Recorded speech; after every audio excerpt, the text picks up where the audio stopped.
Bueno, preparamos otra juntada con un número nuevo de La Oveja Negra. Vamos a grabar también la conversación para la gente que no puede venir o que vive lejos. Este número, eh, que lleva por título No somos capital humano, viene pensándolo, no sé qué número sería de este año, pero desde principio de año que venimos ahí tratando de ver qué está pasando acá en Argentina, con bastantes cambios que está habiendo, por lo menos a nivel político, económico, sin duda. Pronto ya va a ser un año de que estaba Milei en el gobierno. Pero bueno, ya arrancamos con el tema antes, con un número de La Oveja, que fue una especie de anticipación al libro que hicimos contra el liberalismo y sus falsos críticos, que también ahí nos metemos más de lleno en la cuestión del liberalismo ya teórico, digamos, más allá de la coyuntura nacional, sino de qué significa el liberalismo. Con esto de las conversaciones que fuimos planteando, no es la primera sobre un número de La Oveja. Nos parece que está bueno también sacar un número y después poder conversarlo entre las personas interesadas. El número anterior fue una llamada ¿Qué huelga? También conversamos sobre lo que escribimos en La Oveja y incluimos también algo histórico sobre la noción de huelga, sobre huelgas acá en Argentina. Y anteriormente habíamos, además de la cuestión de Palestina, también habíamos hecho un número llamado 1984 es hoy, que aprovechamos para volver a ver la película 1984, basada en el libro de Orwell. Y a comienzos de año, el número de La Oveja Negra, que llevaba por título Esto es lucha de clases, no hicimos una juntada, pero ese sí hicimos ahí como una especie de, no sé si de resumen, pero bueno, sacamos ahí como los puntos centrales, y fue que esa vez que hicimos panfletos y afiches para pegar en lo que fue, creo que fue la primera huelga, el primer paro que se le hizo a Milei. Consideraciones aparte, pero bueno, llevamos ahí por lo menos las consignas que pensábamos en ese momento que había que llevar a la calle.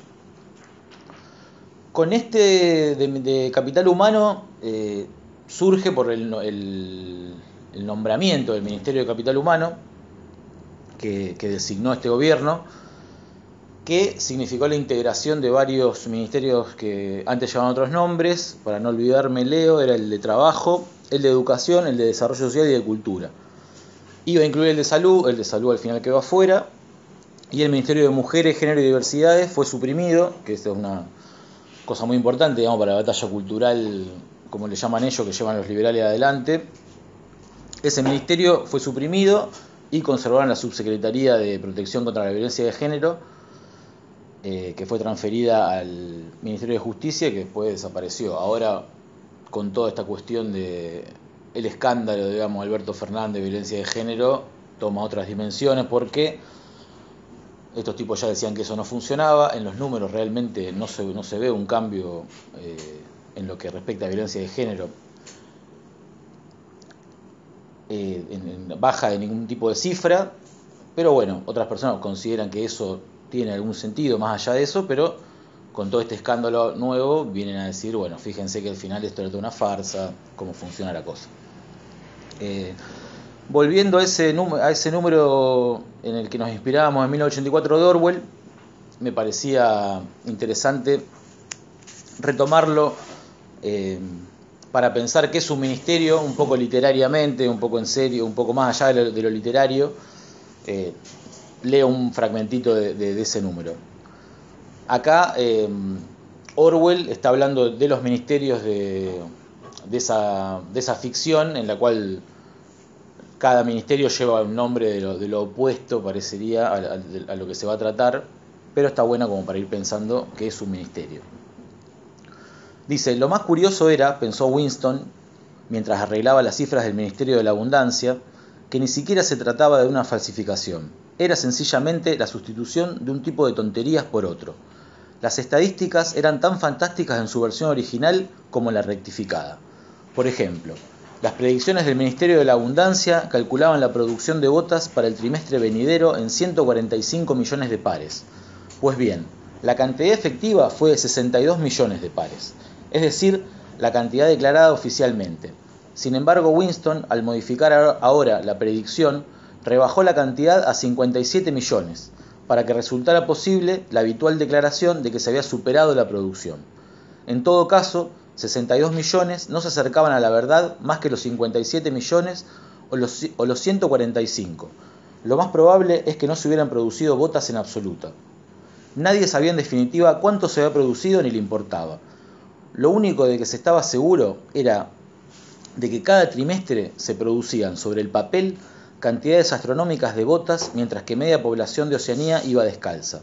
Y lo mismo ocurría con los demás datos, importantes o minúsculos, que se registraban. Todo se disolvía en un mundo de sombras en el cual incluso la fecha del año era insegura.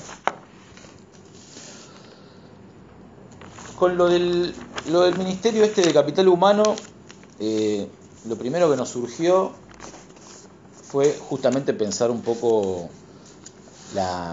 el nombre que tenía, que se presentaba un poco como una novedad, hablar de capital humano desde el Estado, si bien nombres como desarrollo social o otros implican el capital, o sea, así sea trabajo, salud, deporte o género, evidentemente está implícito el capital, pero acá se hacía explícita la idea de que ya de hablar de capital desde el Estado.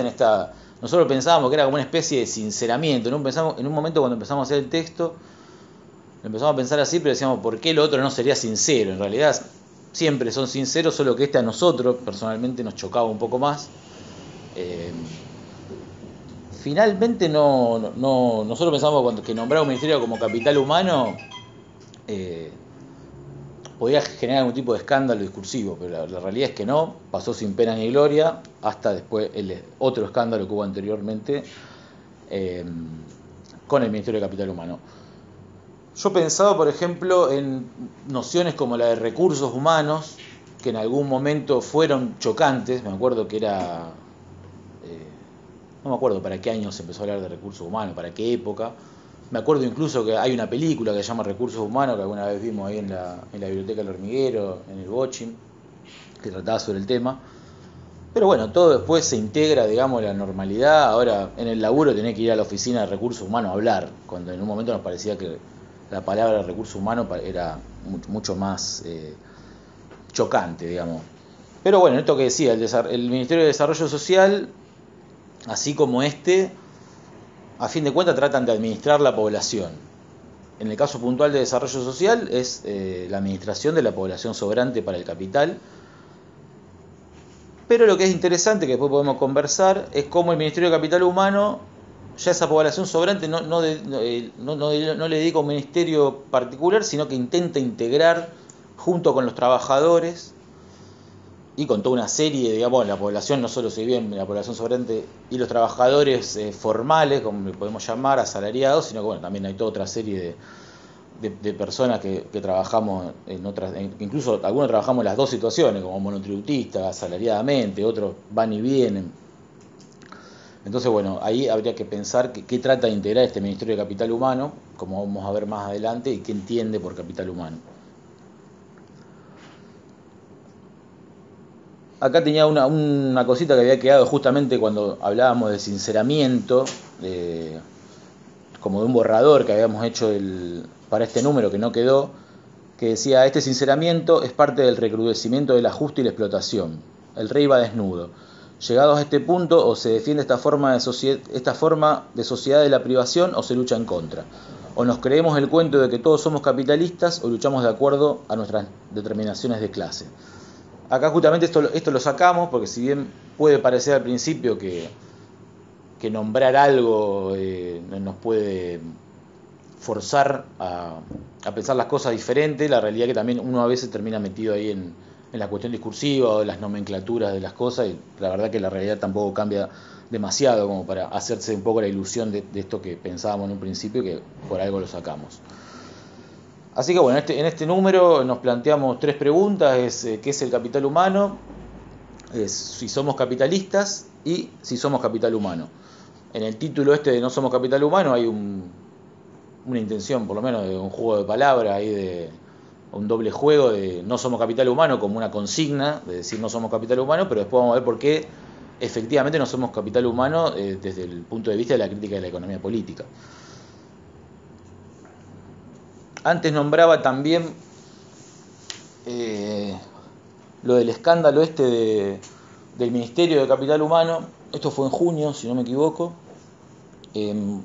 con todo esto que había pasado, que se habían quedado con alimentos que no habían repartido. Hubo toda una campaña tratando de decir que bueno, que este Estado asesino, lo que no el anterior o los anteriores, lo que hacía era privar de alimento a la gente, que es lo que suelen hacer todos. Posiblemente sea más descarado que los anteriores, pero se presentó como novedad, algo que sucede permanentemente en la sociedad capitalista, que es tirar comida mientras otra gente pasa hambre, digamos.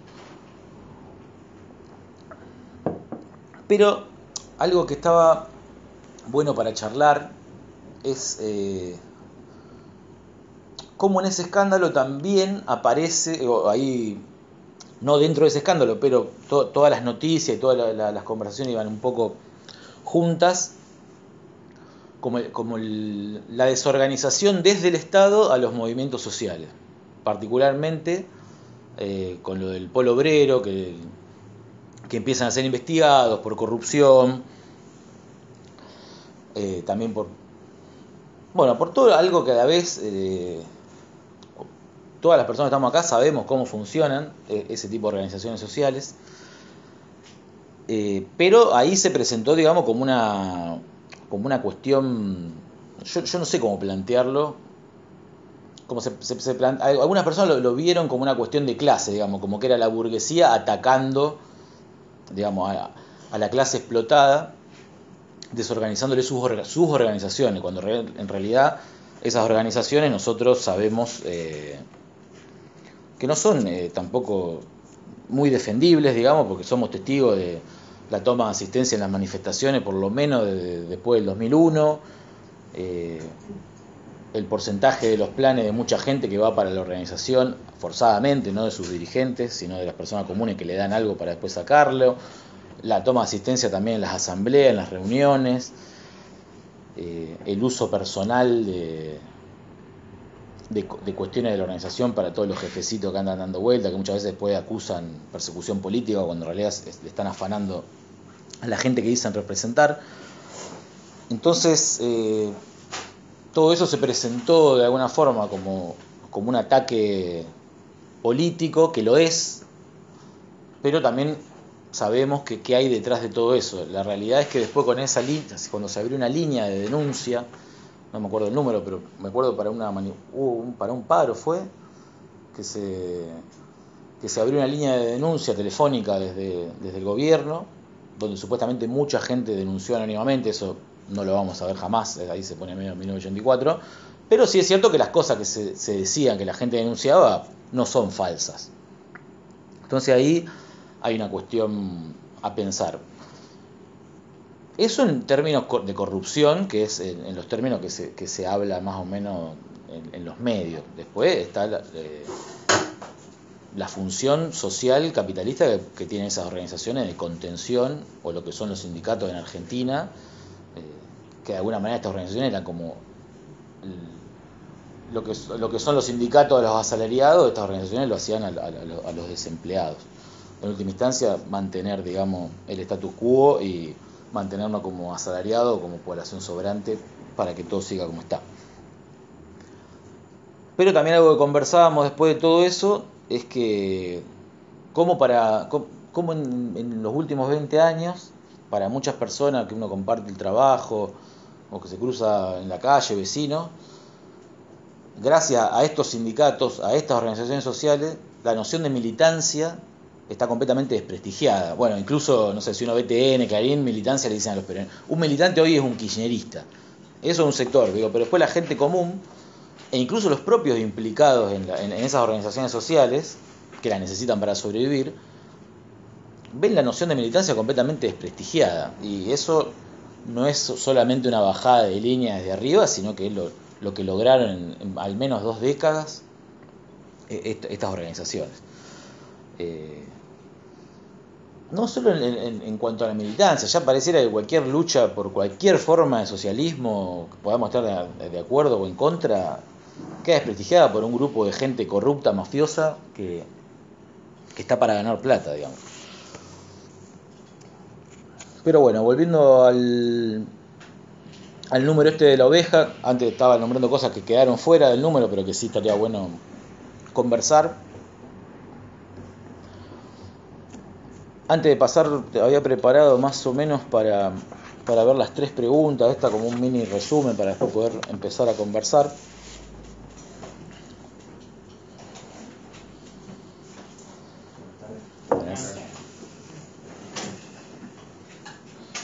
Bueno, no, acá habíamos armado un par de cositas, decía que el enfoque que tenemos es un enfoque crítico que intenta romper el velo ideológico y político sobre estos temas de la crítica de la economía, y en este sentido vamos a emplear nociones propias, digamos, de la crítica de la economía política planteada inicialmente por Marx, que son la noción de fuerza de trabajo, de capital, de mercancía, clase social, explotación, trabajo asalariado, en esos propios términos. Y en también tratar de continuar, de dar una especie de batalla, como se pueda, al liberalismo, no solo en el sentido ideológico, digamos, de la apología del capital, en la forma más burda que tiene, sino también en combatir el liberalismo como la forma de gestión política del Estado, digamos. Nosotros venimos insistiendo bastante con que diferentes tendencias, digamos, del Estado son liberales, no solo las de derecha, sino que en Argentina hay como una opción liberal por derecha o por izquierda, incluso hay un anticomunismo de derecha, de izquierda, si uno piensa qué es el comunismo. Entonces está bueno pensar el liberalismo ahora puntualmente en lo que respecta al gobierno de Milei y secuaces, pero después en general también pensar el liberalismo un poco más ampliamente. Eso en el libro que editamos el año pasado está.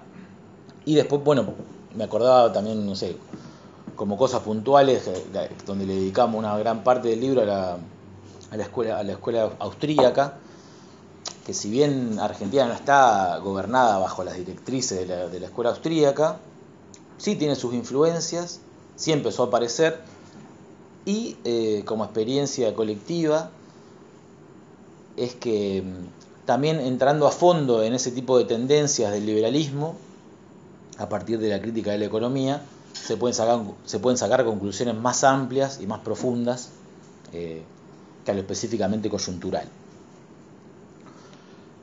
Y antes de pasar también a las preguntas que planteamos ahí en el número, conversando un poquito de esto antes de hacer esta breve exposición para conversar un rato, pensábamos cómo también el Estado, ante una heterogeneidad cada vez más grande de la población en particular y del proletariado, del proletariado en particular y de la población en general, o sea, hay una heterogeneidad que es la que nombraba antes, digamos. Tenemos población sobrante para el capital que ya no se va a integrar al mercado laboral, un ejército de reserva que sí va y viene, trabajadores asalariados, trabajadores cuentapropistas, personas que tienen más de un trabajo, incluso en lo relativo al género también, digo, ya que antes nombré la cuestión de este Ministerio de Mujeres y Diversidades, que también voló. Digamos, hay una heterogeneidad general, digamos, antes se hablaba de hombres y mujeres simplemente, hoy se puede hablar de hombres trans, de mujeres trans, de personas no binarias. Hay una heterogeneidad en la población enorme. Ante esto, el Estado argentino actual, liberal, plantea justamente una homogenización, digamos, en toda esa diversidad, en muchos aspectos de la población, va al individuo, que es el eje, digamos, del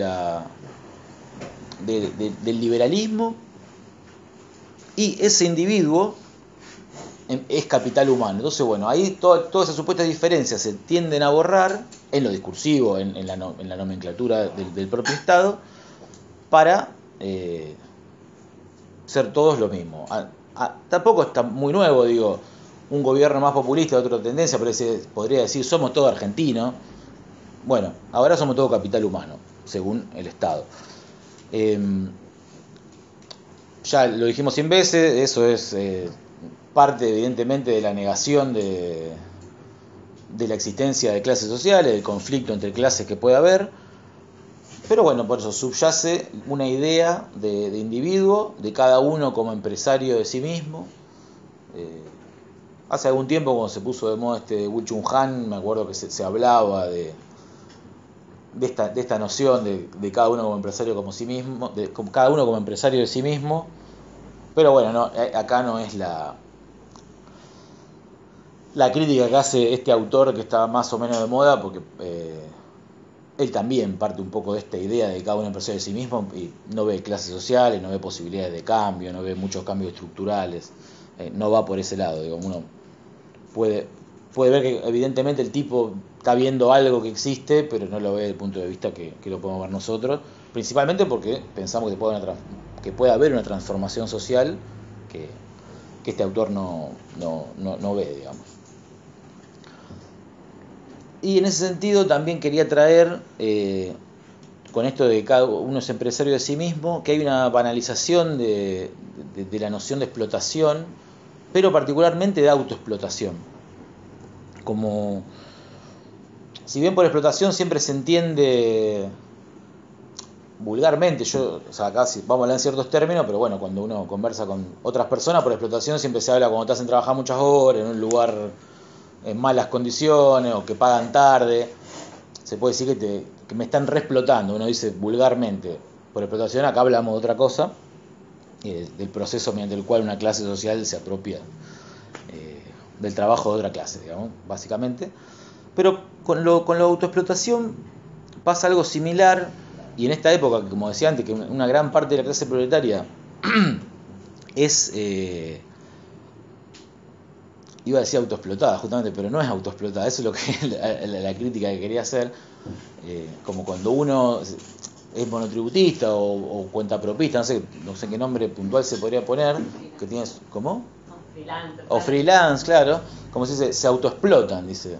Bueno, ahí habría que ver más correctamente por qué decimos eso. Ahí también hay una conciencia un poco anticuada, obrerista, como si la autoexplotación sería peor que la explotación. Pero bueno, eso. Autoexplotarse no existe, porque uno se puede obligar a trabajar más, se puede poner sus propios horarios, someterse a una lógica, pero la explotación siempre es de una clase por otra. Ahora sí, había seleccionado algunos fragmentos de La Oveja para compartir, para empezar a conversar. A lo mejor se hace un poco tedioso leerlo, si alguien quiere leer también, está invitado, invitada. Al comienzo del número decíamos: para la libertad avanza, el capital humano de una persona es el valor de todos los beneficios futuros que se espera obtener de ella con su trabajo en el transcurso de la vida productiva. Esto que habla de futuro, a mí me parecía importante la insistencia esto de capital humano vinculado directamente con los beneficios futuros que se espera obtener. Como que está muy a tono, me parece, con una época de capital crediticio, con esta cuestión de hipotecar la vida, en el sometimiento del proletariado a las cuotas, justamente una idea de hipotecar, digamos, el presente al futuro, ¿no? Pero no en unos términos, lo digo, existenciales, como que no habría que hacerlo, evidentemente siempre hay una proyectualidad hacia el futuro, pero en estos momentos del capital el futuro aparece importante, insisto, con esto del crédito, con las hipotecas, con las cuotas. Dice, después retomo el número. Dice, el capital humano es el conjunto de habilidades, aptitudes, experiencias y conocimientos de cada persona, imprescindible para la economía de un país. Invirtiendo en él se aumenta la productividad y se impulsa el progreso tecnológico, además de los múltiples beneficios que se obtienen en otras áreas como las sociales o las científicas. Acá la noción de capital humano, que ahí están nombrados los autores de la teoría del capital humano que retoma el gobierno de Milei. Hay que recordar que en los comienzos del programa ya estaba, era incluso en la campaña habían puesto un texto, ¿era así? Pero los tipos como insistían con la teoría del capital humano ya de antes de ser gobierno y citaban a estos tipos. La primera parte, si bien habla de la persona, el futuro, es más en cuanto al individuo. En la segunda ya se habla más de la sociedad, del país. Ahí ya la cosa se pone como más por la línea de Adam Smith, de esta cuestión de que en el egoísmo propio cada uno se realiza y realiza la sociedad, digamos.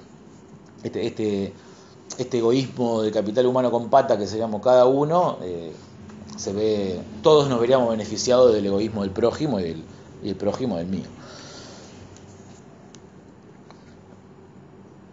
Pero también en esta cuestión de la inversión en cada individuo de la población está como el caballito de batalla de la educación. Para los tipos es fundamental esto, y acá es donde coincide el optimismo pedagógico de tipo Sarmiento con las teorías más liberales, que piensan permanentemente, y que gran parte de la izquierda considera lo mismo, que en la educación, cuando hablo de educación hablo de escuelas, de instituciones escolares estatales, donde se gesta el futuro de la patria, de la sociedad, del nombre que se le quiera poner a ese colectivo sin clases que pretenden demostrar. Dice, de acuerdo a la perspectiva de estos autores, de la teoría del capital humano y otros estudios posteriores, gran parte del crecimiento económico de las sociedades occidentales podría explicarse si se introduce una variable llamada capital humano, correlacionada con el nivel de formación especializada que tienen los agentes económicos o individuos de una sociedad. Sin embargo, parece ser al revés, ponemos nosotros. Ellos consideran el desarrollo como producto de la formación y no la formación como un producto o una necesidad del desarrollo. Esto es lo que le podríamos criticar siempre a este optimismo, digamos, progresista, de que piensa que cambiando la educación se cambia la sociedad, cuando, como dijimos acá con otras palabras, es la sociedad la que cambia la educación y la determina de acuerdo a las necesidades que tiene. Ya las personas que estamos acá vivimos varios cambios en los programas educativos, la desaparición, por ejemplo, de las escuelas técnicas, que en algún momento mucha gente lo sufrió, como si, bueno, esto es una forma de quitarnos conocimiento, que es probable, digamos, pero la escuela siempre es un conocimiento para la producción que tiene el país, digamos. Entonces, ¿para qué iba a haber una educación técnica cuando salíamos de la escuela y no había dónde ir a vender esa información? Cito de nuevo. Dice, desde la tribuna liberal, y acá vuelvo a insistir que hablamos de todo el arco político liberal, insiste con la importancia de la educación para el progreso de la nación y el mantenimiento de la sociedad de clases. Cualquier parecido con otras formas de liberalismo progre no es mera coincidencia. Es muy similar a la idea de transformar la sociedad a través de la educación, sin comprender que la educación es producida y transformada por las necesidades capitalistas de la sociedad. Y la adaptación del contenido educativo de acuerdo a las fluctuantes necesidades del capital en cuanto a las características de la fuerza de trabajo a explotar. Y la adaptación del contenido educativo de acuerdo a las fluctuantes necesidades del capital en cuanto a las características de la fuerza de trabajo a explotar ha requerido siempre del Estado. De hecho, el nivel educativo local ha caído tan bajo que la iniciativa más clara de la Secretaría de Educación actual es un plan de alfabetización nacional. Esto último me parece que estaría bueno para el debate, para preguntarse por qué el Estado plantea esto. Lo conversábamos esta semana. Como los niveles de analfabetismo son grandísimos, pero por qué el Estado insiste con la alfabetización. Si realmente es una demanda del capital o si es lo que se supone que un Estado tiene que hacer, que es alfabetizar, y como un Estado se tiene que comportar como tal, y a veces no. En lo general ceder a las exigencias, digamos, del mercado, pero también a veces hay que ceder a la exigencia de la población para poder mantenerse, digamos, como un Estado formado, que lo que tiene que hacer es educar a la gente. Después, otra cita era para retomar la cuestión de la explotación que hablaba antes. Dice: para invisibilizar la existencia de las clases y su antagonismo, es necesario invisibilizar la explotación, suponer que todos somos ciudadanos de una armonía liberal. Pero no es así. No hay igualdad de condiciones a la hora de vender nuestra fuerza de trabajo o a la hora de firmar un contrato de alquiler. En el mercado, la relación no es entre capitalistas, sino entre poseedores de mercancías, quienes poseen los medios de producción y quienes solo poseen su fuerza de trabajo. Por tanto, se trata de un contrato basado en la simetría social inscripta en el modo de producción capitalista, que da lugar a la libertad de morirse de hambre. Yo con esto voy a ser insistente y lo somos bastante en los números de la oveja, con esto de la libertad de morirse de hambre, que Milei es puntualmente insistente con eso, pero para mí eso marca un parteaguas, porque también, como pusimos en algún número anterior, esto de la libertad de morirse de hambre para nosotros es una forma de exponer qué es el capital, digamos, una frase de Marx, que hoy, que lo que nosotros usábamos como crítica, hoy se plantea como la normalidad de la sociedad, que cada uno es libre de morirse de hambre. Hoy es apologético lo que en un momento nosotros podemos usar como crítica, que lo seguimos usando como crítica, pero sentíamos que era decir algo que estaba oculto, digamos, en el capitalismo, que nadie quería decir. Bueno, hoy el presidente lo dice cada vez que puede, yo también. Después la otra pregunta es si somos capitalistas. Con eso creo que pasa como una vulgarización, como pasa con la noción de explotación, que por capitalista a veces se le llama, tal es muy capitalista porque tiene deseo de consumo desenfrenado, tal es un capitalista porque piensa mucho en la plata, que en lo coloquial uno se puede entender, incluso en los ámbitos sociales, de izquierda, de contestación, digamos. Yo he visto hasta una cuestión a veces como bastante cristiana, de decir, no, tal cosa es capitalista, pero como una falla. Ahora que está la teoría de los privilegios, también empieza a aparecer esa idea de que ser capitalista puede ser, según el ámbito que uno se mueva, y no estoy exagerando. Yo he escuchado en ámbitos como muy lumpen que ser capitalista era tener trabajo, por ejemplo. Como alguien que tiene un trabajo era capitalista. Pero bueno, otros no se van tan lejos, pero sí plantean que es capitalista un tipo que tiene una moto, otros dirán que tiene un auto. Entonces, ser capitalista parecería un hecho moral en esta sociedad. Uno entiende, aunque no esté de acuerdo, de qué se habla cuando se habla en esos términos, pero bueno, nosotros tratamos de ver por qué no somos capitalistas en serio, en una noción un poco más precisa. Cito. Dice: no es suficiente vivir en una sociedad capitalista para considerarnos capitalistas. No es suficiente con tener una visión consumista. La enorme mayoría de la población no somos propietarios de capital. Es decir, no somos capitalistas. No disponemos de medios de producción a través de los cuales explotar a otros. No somos propietarios de comercios, bancos o tierras.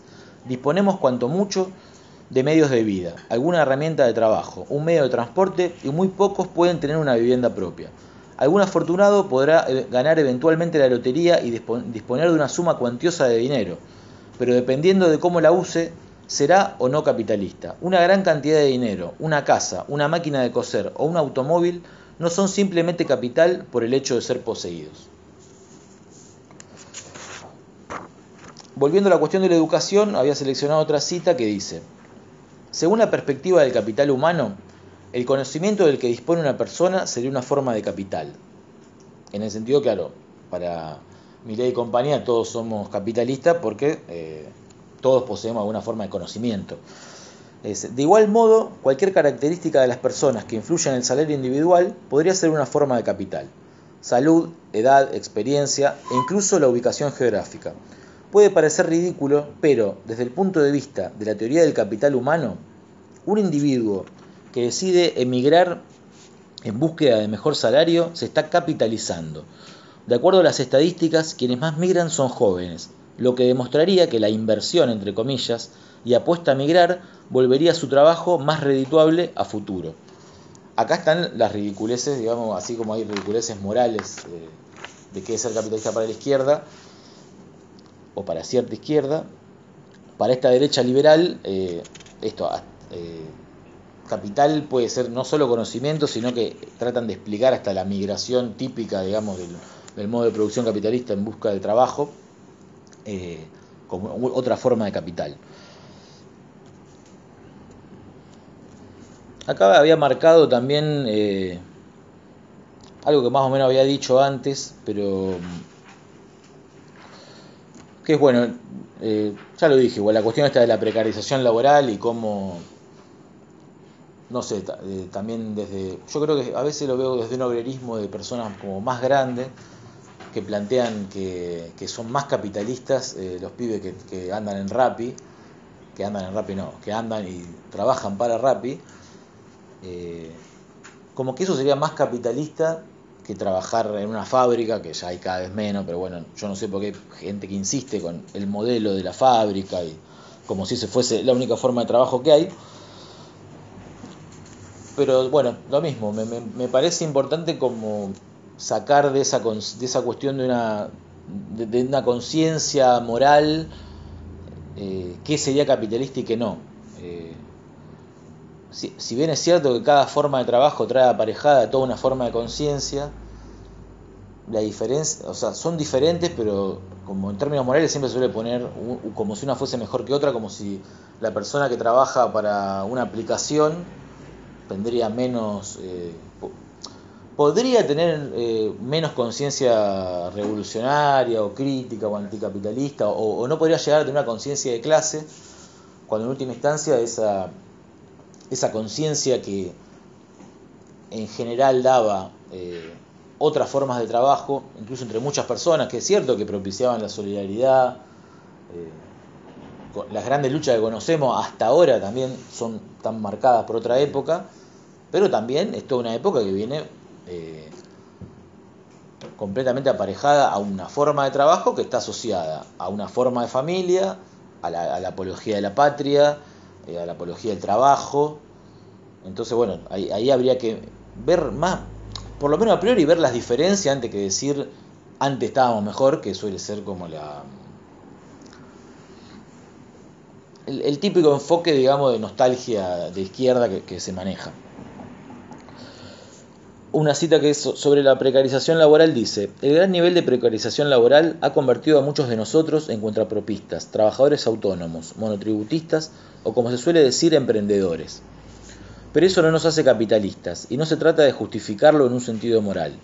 Las distintas estrategias para paliar la inflación en este país, sumado a lo esporádico de ciertos trabajos, vuelve necesario saber algo de finanza.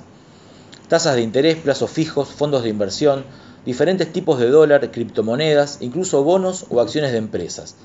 Disponer de algún tipo de ahorro que no sea en pesos o directamente buscar que nuestro salario no se deprecie por el simple paso de los días. Nos ha envuelto en este ámbito antes ajeno. Es en este marco de precariedad y gran heterogeneidad de venta de la fuerza de trabajo, de individualismo y atomización social, sumado a la violencia inflacionaria, que la defensa del capitalismo ha calado hondo. Se nos invita a pensar como capitalistas, a identificarnos con ello. Acá, cuando en relación a este fragmento, cuando lo estábamos preparando para escribirlo, para publicarlo, pensábamos que necesariamente uno busca comparaciones con el pasado, ver que esto de cómo hoy hay una cosa que parece bastante corriente, digamos, cualquier persona que labure, si le sobra un mango, ahora ya no tanto, pero el año pasado compraba los pocos dólares que podía, o un asalariado común que con una aplicación tiene acciones, o sea, antes eso parecía algo completamente capitalista, entre comillas, pero hoy está como al alcance de cualquiera, esto de comprar dólares, comprar acciones por internet. Comprar acciones no significa modificar el rumbo o tener participación en una asamblea de una multinacional. Pero sí se presenta como algo raro que una persona que vive con lo justo tenga una conciencia financiera. A nosotros nos parece común saber, por ejemplo, cuánto está el dólar. En otros países la gente no sabe la relación entre la moneda local y el dólar. Sin embargo, nosotros estamos permanentemente pensando ese tipo de cosas. Entonces ahí es cuando uno empieza a pensar, no como un banquero, obviamente, pero sí entra ahí una cuestión que toda esta teoría del capital humano tiene un terreno bastante fértil ahí para pensar que todos somos capitalistas por tener, no sé, 10.000 pesos invertidos en una aplicación, en unas, ¿cómo se dice? ¿En una? Claro, una criptomoneda o en una, no me sale en unas acciones, eso, en unas acciones, eso, 10.000 pesos, 20.000, lo que sea, o medio sueldo, pero no es nada. Bueno, para ir terminando estaba lo de la cuestión del capital humano y la fuerza de trabajo. Para mí ahí estaba como el núcleo central. En la última pregunta del boletín es, ¿somos capital? Bueno, eso es justamente a lo que va este extracto, que dice, no somos capitalistas, pero tampoco somos capital. A lo que algunos burgueses se refieren como capital humano, Marx lo llamó fuerza de trabajo. Acá yo subrayo, eso me parece una cosa fundamental, la capacidad de trabajar. En su libro El Capital podemos leer, por fuerza de trabajo o capacidad de trabajo entendemos el conjunto de capacidades físicas y mentales que existen en la corporeidad, en la personalidad viva de un ser humano y que él pone en movimiento cuando produce valores de uso de cualquier índole. Esa es la definición de Marx. Nosotros agregamos, la fuerza de trabajo se encuentra disponible como mercancía con la aparición del individuo libre, tanto jurídicamente para vender su capacidad de trabajar por cuenta propia, como liberado de los medios de producción necesarios para ponerla en marcha y por lo tanto obligado a venderla. Y se trata de una mercancía muy particular en el mundo de las mercancías, una cuyo valor de uso tiene la propiedad de ser fuente de valor, cuya puesta en acción crea más valor del que cuesta producirla y por lo tanto adquirirla. Solo el empleo por parte de un capitalista puede convertir nuestra fuerza de trabajo en capital. Esa me parece que es la cuestión central, digamos, de la crítica de la noción de capital humano, porque nosotros insistimos con la importancia de entender qué es la fuerza de trabajo y por qué no somos capital humano. Después, para una cosita que había marcado acá para cerrar, ahí hay algo más allá de esta cuestión que decía antes de un liberalismo generalizado por derecha, por izquierda. A nosotros nos gusta insistir con esta idea de falsos críticos del liberalismo. Ya desde el libro lo especificamos en el título y es un poco por donde va la crítica que vamos desarrollando. Pero yo, en relación a eso, justamente me acordaba de cómo ya había, antes de esta sorpresa de tener un ministerio con el nombre de Capital Humano, me acordaba, no sé, de esta editorial bastante progresista que se llama Capital Intelectual, por ejemplo, donde ya la noción de capital entra naturalmente, ya se habla abiertamente en términos capitalistas sin ningún tipo de sonrojamiento.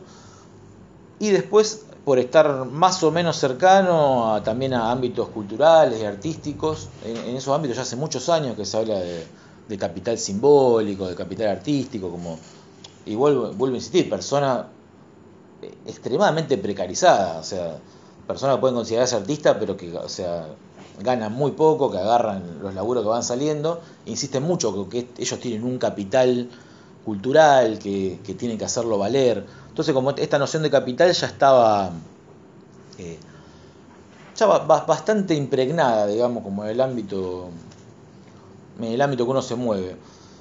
Una sorpresa sí fue encontrar ahí, que está señalado, la importancia que le daba Fidel Castro, por ejemplo, a la noción de capital humano para hablar de Cuba. Ahí hay un extracto donde el tipo habla de capital humano en los mismos términos que hablan los teóricos de la teoría del capital humano. Entonces, bueno, ahí cuando hablamos del liberalismo y sus falsos críticos, queda bastante evidente cuando Fidel Castro, aparte de ahora que ya está muerto, es para cierto sector ya indiscutiblemente bueno. Ahí queda bastante claro todo. Así que bueno, eso era por mí lo que tenía para que veamos más o menos seleccionado de la oveja para conversar, así que bueno, ya que a Milei todo le parece comunista, aceptamos el halago y redoblamos la apuesta y conversamos.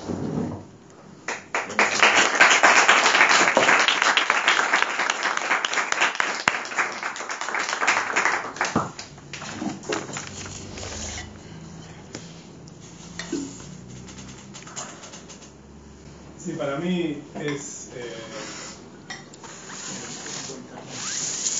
medio pronto todavía para, como la intención ideológica esta de buscar homogeneizar sobre una base de heterogeneidad gigante que tiene la fuerza de trabajo, evidentemente está, y por eso que insistimos con la crítica a estas premisas ideológicas, que evidentemente tienen una relación con la situación que estamos viviendo y también alguna relación con los preceptos ideológicos al momento de gobernar, pero como que todavía queda por verse, evidentemente si efectivamente va a haber cambios en la forma de gestionar la fuerza de trabajo. Una de las cuestiones, esto que vos decías de los desocupados, si efectivamente ahí va a haber un cambio o no, como se empieza a ver que hay un cambio de ciclo, más allá de lo exagerado del ideológico, si hay un cambio de ciclo efectivamente en la forma de gestionar el capital en Argentina y la fuerza de trabajo, digamos, y obviamente eso también tiene un vínculo con la subjetividad de los explotados y con las formas de lucha que puede llegar a haber frente a estos cambios. Como que hay un agotamiento de todo, digamos, como una relación que es recíproca, digamos, que va todo de la mano. Entonces, en ese sentido, como bueno, ¿qué va a pasar con las organizaciones sociales que se las trata de sacar de intermediarias, que están bastante evidenciadas como tales, como mafias que son intermediarias entre desocupados y el Estado? Después, por otro lado, todo el empleo informal, que para un montón de gente que ya está acostumbrada, la mitad de la población la que está en empleo informal, que está acostumbrada a no tener derechos, no se le presenta como un problema que se formalice la quita de derechos, porque ya están en esa situación. Entonces hay una reforma laboral también en curso y pueden haber otras, y si eso efectivamente va a tener una transformación en las formas de empleo y en la forma de trabajo, en posibles inversiones, o sea, que se dinamice la economía sobre la base de formalizar la precariedad ya existente, como pasa en otros países. Esto de tener muy bajo desempleo, con condiciones de trabajo cada vez más precarias y generalizadas. Todos esos cambios, frente a los cuales evidentemente en este país ha habido bastante resistencia, y que en otros momentos, como en los 90, se ha plasmado de otra manera, como con fuerte desocupación, una parte de la población muy grande desocupada, y eso dinamizó todo lo que fueron los movimientos de trabajadores desocupados. Bueno, eso evidentemente supuso un gran problema para el Estado, y eso está en vía se está transformando y está en vía como de transformarse en otro sentido. Entonces, bueno, todavía es muy pronto para saber si efectivamente es así, o más allá de estas formas ideológicas que emergieron, concretamente si va a haber como cambios estructurales en la forma de empleo y de reproducción de la fuerza de trabajo. Y si eso puede traer aparejado algún cambio en la lucha, como que toda la insistencia como de las formas clásicas de lucha, como que parece por lo pronto bastante agotada, desacreditada, hay como un agotamiento también social, incluso también después los trabajadores estatales, como que hay toda una estrategia, más allá de que en algunas áreas que dependen directo de Nación haya habido algunos achiques, hay como una estrategia generalizada como a tratar de